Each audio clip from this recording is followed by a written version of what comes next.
ये मेरे लिए सौभाग्य की बात है। जिनके भाग्य होते हैं उन्हीं को साईं दर्शन मिलता है। तो आज मुझे साईं दर्शन मिला, इसको मैं सौभाग्य की बात मानता हूँ। और रोहित पवार साहब जिनके निमंत्रण पे मुझे यहाँ आने का अवसर मिला, मैं उनको भी धन्यवाद करता हूँ कि आप माध्यम बने मेरे लिए साईं दर्शन के लिए। तो मैं उनका भी बहुत धन्यवाद करता हूँ कि उन्होंने मुझे यहाँ बुलाया। और मैंने साईं बाबा के चरणों में प्रार्थना की। मैं साईं भक्त हूँ, मेरी बहुत श्रद्धा है उनके अंदर, और श्रद्धा और सबूरी दोनों गुण में उनसे सीखने की कोशिश करता रहता हूँ, उनके आशीर्वाद से, प्रेरणा से।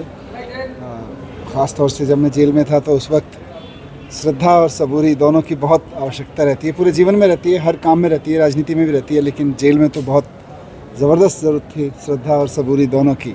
और बहुत काम आए दोनों मेरे उस समय को अच्छे से बिताने में, उस समय का सदुपयोग करने में। तो मैंने साईं बाबा के चरणों में आज धन्यवाद किया कि आपके आशीर्वाद से वो समय जो कष्ट बनाने की कोशिश की गई थी वो कट गया, और अब मैं वापस अपने परिवार, अपने देश, अपने लोगों के बीच में हूँ। आज श्री साईं बाबा के चरणों में प्रार्थना की कि आपका जो संदेश था प्रेम का, भाईचारे का, सारे परिवारों को इकट्ठा रखने का, जाति धर्म के झगड़े मिटाने का, अभी हमारे देश में केंद्र सरकार दुर्भाग्य से ऐसी आ गई है जो उसके खिलाफ काम कर रही है। साईं बाबा का जो जीवन का, क्योंकि उनका तो जीवन संदेश था, साईं बाबा का एक संदेश था, लेकिन साईं बाबा का जीवन पूरा अपना संदेश था। उन्होंने जिस चीज़ के लिए काम किया, उन्होंने जो मानवता को संदेश दिया, आज केंद्र सरकार उससे दूर हो रही है, आज की राजनीति उससे दूर हो रही है। मैंने उनके चरणों में यही गुहार लगाई, यही अरदास की कि इस सब को बदलें और हमारे देश में मानवता का, भाईचारे का, प्रेम का, सेवा का, सबका इनका भाव उत्पन्न हो। और सत्ता में भी जो लोग बैठे हैं या राजनीति में जो लोग बैठे हैं, सब सेवा करें लोगों की, राजनीतिक सत्ता नहीं।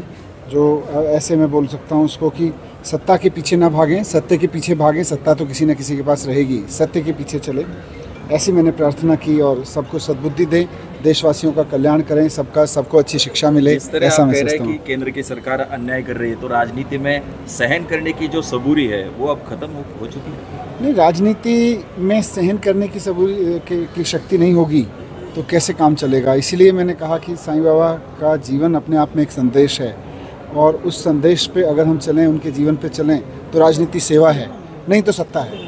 तो अभी दोबारा दिल्ली की सरकार बनने जा रही है, किस तरह सरकार बनेगी और क्या? नहीं, जैसे दिल्ली में जो कुछ अभी हुआ कि चुनी हुई सरकार, दिल्ली के लोगों ने एक लोकप्रिय सरकार चुनी, अरविंद केजरीवाल जी को मुख्यमंत्री बनाया, लेकिन भारतीय जनता पार्टी ने जैसे कुचक्र रचते हुए पार्टी को तोड़ने की कोशिश की, सरकार को क्रश करने की कोशिश की, तो उस सब के बीच में अब जब हम बाहर आ गए हैं, मैं भी बाहर आ गया, अरविंद केजरीवाल जी भी बाहर आ गए, इन्होंने आरोप लगाए कि साहब आपने भ्रष्टाचार किया, लेकिन सारे आरोप झूठे निकले। कोई आरोप अभी तक, ये 2 साल हो गए, एक चार्जशीट पे केस तक नहीं शुरू करवा पाए हैं, ट्रायल तक नहीं शुरू करवा पाए हैं। तो हमें कोर्ट ने कह दिया, अरविंद केजरीवाल जी को कोर्ट ने कह दिया भाई जाओ काम करो।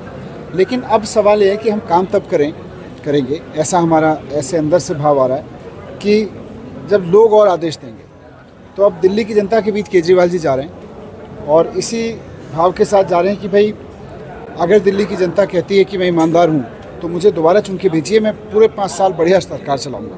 अन्ना जी ने कहा था कि अरविंद जी आप राजनीति में मत जाइए, कीचड़ है, फिर भी अरविंद जी चले गए। अब देरी हो चुकी है।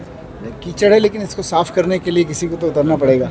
महाराष्ट्र में चुनाव होने जा रहा है दिल्ली से पहले, तो आम आदमी पार्टी की क्या रणनीति है? हम लोग तो महाराष्ट्र के लिए भी कह रहे हैं और दिल्ली के लिए भी कह रहे हैं कि महाराष्ट्र में जिस तरह से अब चुनाव होगा, पहले ही डिले कर दिया, ये चुनाव से भाग रहे थे, लेकिन कब तक भागेंगे।